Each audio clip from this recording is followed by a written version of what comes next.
SIR తోనే బీహార్ లో ఓడిపోయామని కాంగ్రెస్ నేతలు చెబుతున్నారు. బీహార్ ఓటమిపై పార్టీ అగ్రనేతలు విశ్లేషించారు. ఈ ఫలితాలు నమ్మశక్యంగా లేవు అంటున్నారు కేసీ వేణుగోపాల్.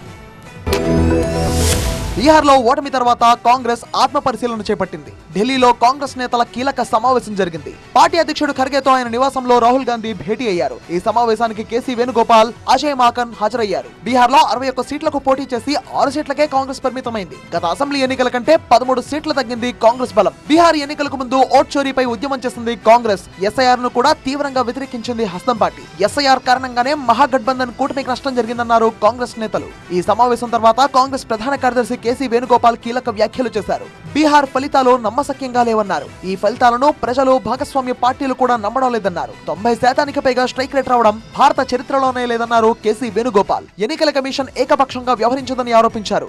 ఎందుకు ఓడిపోయాం, ఘోరంగా పతనం కావడానికి కారణం ఏంటి, తప్పులు ఎక్కడ జరిగాయి, కాంగ్రెస్ అంతర్మథనం సారాంశం ఇది. బీహార్ లో షాకింగ్ ఓటమి తర్వాత కాంగ్రెస్ నేతలు చింతన్ బైఠక్ లో పలు అంశాలపై చర్చించారు. ఫలితాల డేటా సేకరిస్తున్నామని, ఎన్నికల ప్రక్రియ ప్రశ్నార్థకంగా మారిందన్నారు కేసీ వేణుగోపాల్.